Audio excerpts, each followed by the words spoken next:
해마다 돌아오는 설날이었지만 올해는 유난히 공기가 무거웠다. 순자 씨는 새벽 5시에 눈을 떴다. 70을 넘긴 몸은 이제 알람보다 먼저 깨어났다. 창문을 여니 한겨울에 찬 공기가 방 안으로 밀려들었다. 어둠 속에서 가로등 불빛이 희미하게 흔들리고 있었다. 아이고 또 설이구나. 작은 혼잣말과 함께 그녀는 천천히 몸을 일으켰다. 허리는 예전 같지 않았고 무릎은 계단을 내려올 때마다 툭툭 소리를 냈다. 그래도 명절 전날 아침만큼은 늘 그렇듯 부엌으로 향했다. 앞치마를 두르고 불을 켜자 부엌은 순식간에 살아났다. 어젯밤부터 불려둔 도라지와 고사리, 냉장고 한 칸에 가지런히 재워둔 불고기, 시장 봉투에 담아온 생선과 두부, 그리고 떡국 끓일 사골 육수까지 모든 것이 제자리에 있었다. 마치 수십 년 동안 반복해 온 하나의 의식처럼 순자 씨는 고사리를 물에 헹구며 싱크대 위에 올려둔 휴대전화를 힐끗 바라봤다. 예전 같았으면 이맘때쯤 큰 며느리 혜진이에게서 벌써 여러 통의 전화가 와 있었을 시간이었다. 어머니, 떡국떡은 충분히 있죠?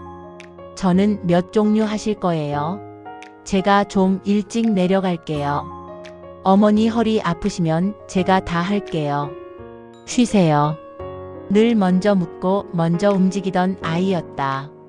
결혼하고 지난 10여 년 동안 혜진이는 단 한 번도 명절을 빠진 적이 없었다.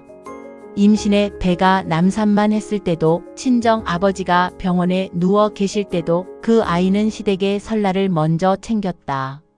그런데 올해는 조용했다. 너무 조용해서 순자 씨는 오히려 마음이 쓰였다. 요즘 애 공부가 얼마나 힘들겠어. 그렇게 스스로를 달래며 도라지를 손질하는데 휴대전화가 조용히 울렸다. 큰아들이었다. 순자 씨는 잠시 손을 털고 전화를 받았다. 어머니. 수화기 너머의 목소리는 조심스러웠다. 평소보다 한 톤 낮았고 말끝이 자꾸 흐려졌다. 그 목소리만 들어도 순자 씨는 무슨 말이 나올지 어렴풋이 짐작이 갔다. 어머니 정말 죄송한데요. 이번 설은 저희가 못 갈 것 같아요. 순자 씨는 말없이 부엌 창밖을 바라봤다. 아직 해도 뜨지 않은 회색 하늘이 마치 마음속 풍경처럼 흐려 있었다. 민수가 이제 고3이잖아요. 요즘 잠도 제대로 못 자고 예민해서요. 설 연휴에 장거리 이동하는 게 아이한테 너무 무리일 것 같아요. 혜진이도 애 옆에서 챙겨야 할 것 같다고 하고요. 아들은 숨을 고르며 덧붙였다. 이번만, 정말 이번만. 저희만 빠지면 안 될까요? 순자 씨의 가슴 한쪽이 텅 비는 것 같았다. 설날이면 늘 북적이던 집. 큰아들이 오고 손주가 뛰어다니고 며느리들이 부엌을 오가며 시끄럽게 웃던 그 풍경이 올해는 하나 빠진 채로 시작된다 생각하니 서운함이 밀려왔다. 하지만 동시에 책상 앞에 앉아 밤늦도록 문제집을 붙들고 있을 손주의 얼굴이 떠올랐다. 그래, 오죽하겠니? 순자 씨는 천천히 말했다. 민수 공부가 먼저지. 혜진이한테도 너무 미안해하지 말라고 전해라. 전화기 너머에서 아들은 몇 번이나 고맙다며 말을 이어갔다. 전화를 끊고 돌아서는데 마침 주방으로 들어오던 둘째 며느리 지영이가 그 대화를 고스란히 듣고 있었다. 지영이는 앞치마를 두르다 말고 손에 들고 있던 쟁반을 싱크대 위에 탕 소리 나게 내려놓았다. 그 얼굴에는 이미 불만이 가득 차 있었다. 지영이는 한동안 아무 말도 하지 않았다. 그저 입술을 꾹 다문 채 순자 씨의 얼굴을 힐끗 바라볼 뿐이었다. 잠시 후 마치 쌓아두었던 숨을 한꺼번에 내뱉듯 그녀가 입을 열었다. 어머니, 방금 형님네 이번 설에 안 온다고 한 거죠? 순자 씨는 고개를 끄덕였다. 민수가 고3이잖니? 요즘 애들 입시가 얼마나 예민하니? 이번엔 좀 쉬게 해주자. 그러자 지영이의 얼굴이 굳었다. 눈썹이 미묘하게 찌푸려지고 입꼬리가 비틀리듯 올라갔다. 세상에 형님 정말 너무하시네. 순자씨는 순간 말문이 막혔다. 지영이의 반응이 이렇게 날카로울 줄은 몰랐다. 얘야, 그런 말은 하지 말자. 사정이 있어서 그런 거잖니? 하지만 지영이는 멈추지 않았다. 사정이요? 누구는 사정이 없어서 여기 와서 전 붙이나요? 그녀는 고개를 툭 들며 말했다. 저도 사실 이번 설에 친구들이랑 일본 여행 가기로 했었어요. 몇 달 전부터 예약해둔 거였거든요. 근데 형님네도 온다 하고 어머니도 계시고 해서 다 취소하고 내려온 거예요. 순자씨는 그제야 지영이의 속내를 조금 알 것 같았다. 형님은 입시 핑계로 쏙 빠지고 결국 이 힘든 일은 다 제 차지잖아요. 늘 그래요, 늘. 형님은 맏며느리라서 힘들다 그러고 저는 둘째라서 그냥 당연히 해야 하고. 지영이의 목소리는 점점 높아졌다. 형님네는 애 하나 공부시킨다고 온 집안이 이해해주고 우리는 애 둘 한 번 빠지면 눈치 보이고 우리 애들은 귀하지 않나요? 형님네만 가족이고 우리는 그냥 도움이에요. 부엌 안의 공기가 눈에 보일 만큼 무거워졌다. 거실에서 텔레비전을 보던 둘째 아들이 괜히 채널을 바꾸며 주방 쪽을 힐끔거렸다. 순자씨는 당황스러웠다. 지영이가 마음에 불만을 품고 있다는 건 어렴풋이 알고 있었지만 이렇게 시어머니 앞에서 형님을 흉보며 쏟아낼 줄은 생각하지 못했다. 지영아, 그런 말은 너무 서운하게 들린다. 조심스레 말을 꺼냈지만 이미 지영이의 마음은 한번 터져 나온 감정을 되돌릴 수 없게 된 듯했다. 어머니는 늘 형님 편이잖아요. 맏이라서 고생 많다. 형님이 제일 고생한다. 그 말 저는 들을 때마다 가슴이 콱 막혔어요. 그녀는 앞치마 끝을 꽉 쥐었다. 저도 결혼하고 제 인생 내려놓은 거예요. 친정 가고 싶을 때 못 가고 애들 아파도 눈치 보고 명절만 되면 며칠 전부터 잠도 제대로 못 자요. 잠시 숨을 고른 뒤 지영이는 낮은 목소리로 덧붙였다. 근데 형님은요, 한 번 안 온다니까. 어머니가 그냥 이해해 주잖아요. 그게 너무 불공평해 보여요. 순자씨의 가슴이 조용히 쿵 내려앉았다. 지영이의 말 하나하나가 날카로운 바늘처럼 마음에 꽂혔다. 그녀는 아무 말도 하지 못한 채 손에 쥔 고사리를 물속에서 가만히 흔들고 있었다. 그 순간 순자씨의 머릿속에는 지난 세월이 조용히 그러나 선명하게 되살아나기 시작했다. 그녀의 머릿속에는 젊은 시절의 설날 풍경이 한 장면씩 떠올랐다. 20살 갓 넘겨 이 집에 처음 들어왔던 해 순자씨 역시 며느리였다. 그때의 시어머니는 말수가 적고 눈빛이 매서운 분이었다. 며느리는 부엌에 서 있는 사람이야.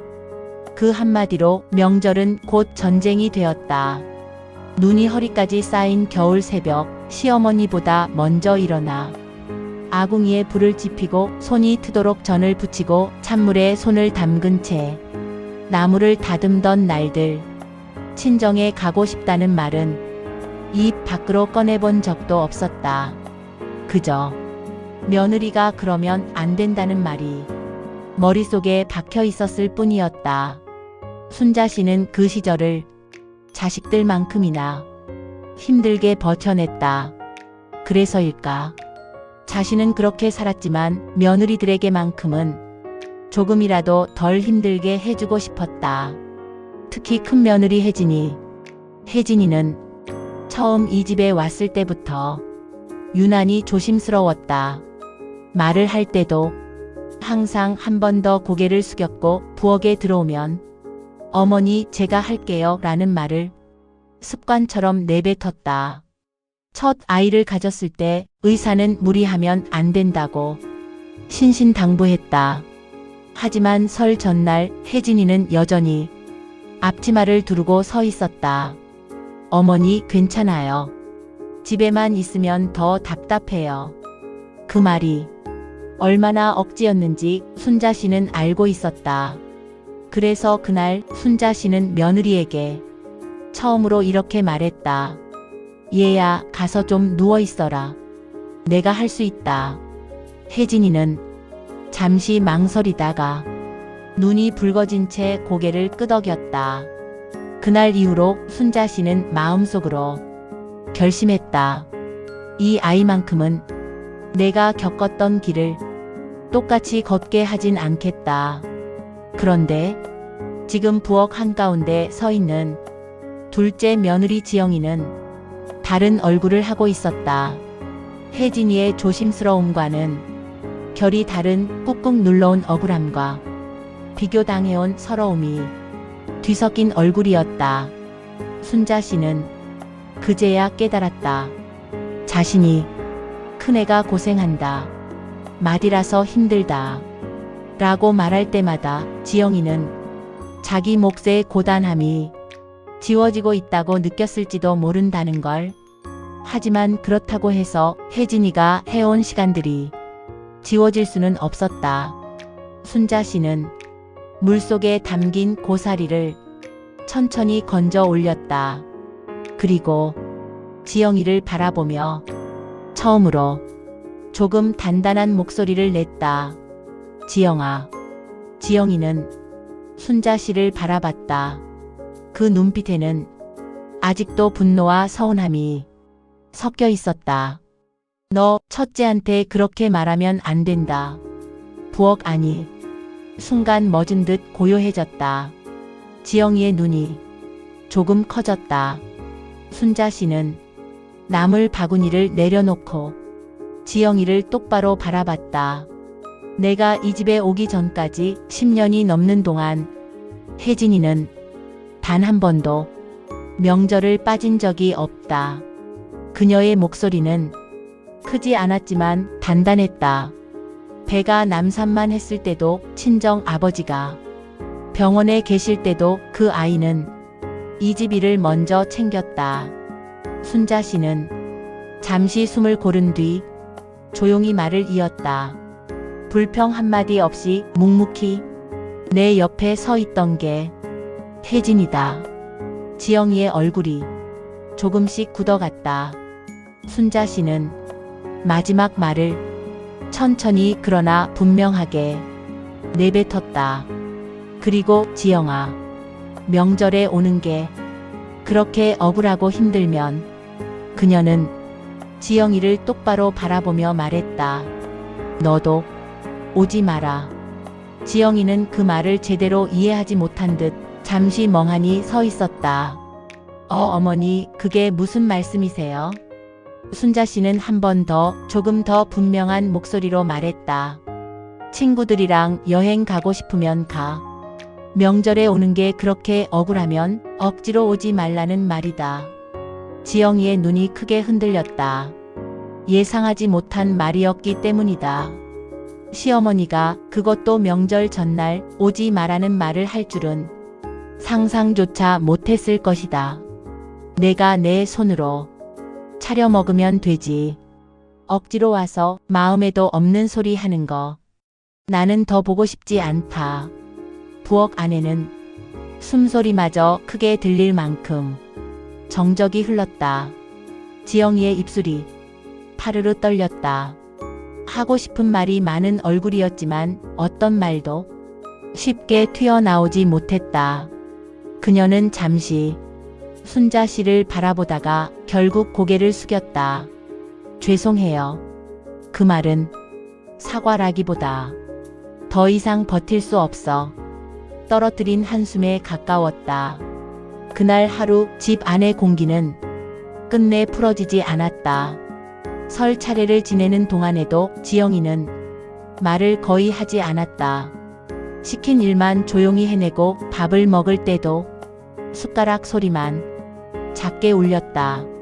평소 같았으면 손주들 웃음소리로 시끌벅적했을 집은 큰아들 내가 빠진 자리만큼 텅 비어 보였다. 식사가 끝나자 지영이는 평소보다 훨씬 서둘러 짐을 챙겼다. 어머니, 저희 먼저 올라갈게요. 순자 씨는 무슨 말을 해야 할지 몰라 잠시 망설였다가 짧게 말했다. 그래. 길 조심해서 가거라. 문이 닫히는 소리가 집 안에 길게 남았다. 그날 밤 모두가 돌아간 뒤 순자 씨는 거실 한가운데에 홀로 앉았다. TV를 켜지 않아도 집은 너무 조용했다. 설날 밤의 고요는 이상할 만큼 깊었다. 그녀는 자신에게 물었다. 나는 왜 이 좁은 집으로 아이들을 불러 모으려 그렇게 애를 썼을까? 자식들이 모이면 기쁜 줄로만 알았다. 명절은 가족이 한데 모이는 당연한 날이라고 믿었다. 하지만 오늘 그 믿음이 조금씩 무너지고 있었다. 부엌에서 터져나온 지영이의 말들, 그 속에 담긴 억울함과 피로, 그리고 자신이 미처 보지 못했던 며느리들의 시간. 순자 씨는 그제야 깨달았다. 명절이 누군가에게는 기다림이 아니라 의무였다는 것을, 기쁨이 아니라 희생이었음을. 그녀는 조용히 휴대전화를 들었다. 그리고 가족 단체 채팅방에 천천히 글을 써 내려갔다. 이번 설 보내느라 다들 고생 많았다.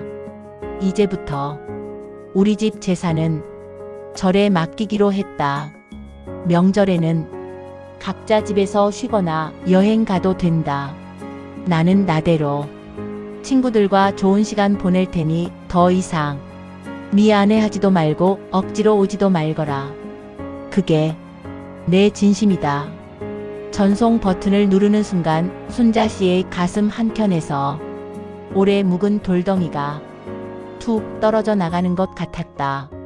잠시 후 큰아들, 둘째 아들, 며느리들, 손주들까지 하나둘 답장이 올라오기 시작했다. 어머니, 정말요? 괜히 저희가 짐이 된 건 아닐까요? 어머니 고맙습니다. 순자 씨는 그 메시지들을 천천히 읽으며 미소를 지었다. 그리고 장롱 속에서 오래된 여행 팸플릿을 꺼내 펼쳤다. 다음 설에는 어디를 가볼까? 창밖에는 눈이 조용히 내리고 있었다. 이제 그녀는 누군가의 어머니, 누군가의 시어머니가 아니라 이순자로서의 설날을 처음 맞이할 준비를 하고 있었다. 그녀는 그날 밤 쉽게 잠들지 못했다. 이불을 덮고 누워 있어도 낮에 들었던 지영이의 목소리, 전화기 너머에서 떨리던 큰아들의 숨, 부엌에서 묵묵히 일하던 혜진이의 뒷모습이 번갈아 떠올랐다. 내가 너무 늦게 깨달은 건 아닐까? 순자 씨는 천장을 바라보며 오래도록 눈을 뜬 채 누워 있었다. 새벽녘이 되어서야 잠이 들었고 아침 햇살이 방 안으로 스며들 때 천천히 눈을 떴다. 집은 여전히 조용했다. 예년 같았으면 손주들이 할머니 하고 문을 벌컥 열며 뛰어들 시간이었다. 그런데 오늘은 그 소리가 없었다. 부엌으로 나가 전날 남은 떡국을 데우며 순자 씨는 묘한 감정을 느꼈다. 쓸쓸함과 함께 이상하게도 가벼움이 섞여 있었다. 이게 비워낸다는 건가? 그때 휴대전화가 울렸다. 이번에는 큰 며느리 혜진이었다. 순자 씨는 잠시 망설이다가 전화를 받았다. 어머니. 혜진의 목소리는 늘 그렇듯 공손했지만 어딘가 떨리고 있었다. 어머니, 어제 단체방에 남기신 글 저희 다 봤어요. 순자 씨는 천천히 의자에 앉았다. 너무 놀랐어요. 어머니가 그런 말씀을 하실 줄은 몰랐거든요. 잠시 정적이 흘렀다. 그러다 혜진이 조심스럽게 말을 이었다. 사실 어머니께 늘 죄송했어요. 몸도 안 좋으신데 저희가 내려갈 때마다 항상 먼저 준비하고 계시고 그게 당연한 줄 알면서도 마음 한켠에서는 늘 부담이었어요. 순자 씨는 수화기를 쥔 손에 힘을 주었다. 민수 때문에 이번에 못 내려간다고 말씀드릴 때도 어머니가 서운해 하실까봐 정말 많이 고민했어요. 그녀는 잠시 숨을 고른 뒤 작게 웃었다. 근데요. 어제 어머니 글 보고 처음으로 명절이 무섭지 않다는 생각이 들었어요. 순자 씨의 눈가가 조금씩 뜨거워졌다. 얘야, 그동안 내가 얼마나 힘들었을지 나는 다 알면서도 모른 척했구나. 아니에요, 어머니. 어머니는 늘 저를 배려해 주셨어요. 순자 씨는 조용히 말했다. 그래도 너희 인생은 너희가 사는 거다. 내가 붙잡고 있을 이유가 없더구나. 전화기 너머에서 혜진은 한참 말을 잇지 못했다. 그리고 작게 말했다. 어머니, 다음 설에는 어머니가 먼저 여행 다녀오세요. 그게 진짜 효도인 것 같아요. 순자 씨는 웃으며 대답했다. 그래, 그땐 내가 조심히 다녀오세요, 어머니. 라고 말해주렴. 전화를 끊고 나니 부엌 창문 너머로 햇빛이 환하게 들어왔다. 순자 씨는 떡국 그릇을 앞에 두고 천천히 숟가락을 들었다. 이제 명절은 모두가 모여야만 완성되는 날이 아니었다. 각자의 삶을 존중하는 날, 서로를 놓아주는 날이 될 수도 있다는 걸 그녀는 비로소 알게 되었다. 그리고 그 깨달음은 그녀의 남은 인생을 조금 더 가볍고 조금 더 자유롭게 만들어줄 시작이 되고 있었다. 순자 씨는 창가에 서서 천천히 내리는 겨울 햇살을 바라보았다. 한때 명절은 그녀에게 버텨내야 할 날이었다. 며느리였던 시절에는 시어머니의 눈치를 보며 어머니가 된 뒤에는 자식들의 마음을 살피며 늘 누군가를 위해 자신을 접어야 하는 날이었다. 명절은 언제부터 보고 싶은 사람을 만나는 날이 아니라 빠지면 안 되는 의무가 되었을까? 사람들이 모이는 이유는 그리움 때문이어야 했는데 언제부터인가? 비교와 체면, 누가 더 했느냐 덜 했느냐를 재는 자리가 되어버렸다. 순자 씨는 생각했다. 가족이란 서로를 묶어두는 끈이 아니라 서로를 놓아줄 수 있는 마음이어야 하지 않을까. 억지로 모여 속으로는 한숨을 삼키고 겉으로는 웃어야 하는 자리가 과연 명절일까? 누군가는 쉬고 싶고 누군가는 떠나고 싶고 누군가는 혼자 있고 싶을 수도 있다. 그 마음까지도 품어주는 것이 진짜 가족이 아닐까? 그녀는 이제 알았다. 명절이란 모두가 같은 자리에 있어야만 완성되는 날이 아니라는 것을. 각자의 자리에서 서로를 존중하며 잘 지내고 있구나 하고 마음으로 안부를 전하는 날이면 그것으로 충분하다는 것을. 순자 씨는 조용히 웃었다. 이제 그녀에게 명절은 차례상 위에 올린 음식의 무게가 아니라 서로의 삶을 가볍게 해주는 작은 배려의 이름이었다. 그리고 그 배려는 다음 세대에게 조금 더 자유로운 명절을 물려주는 시작이 될 것이었다.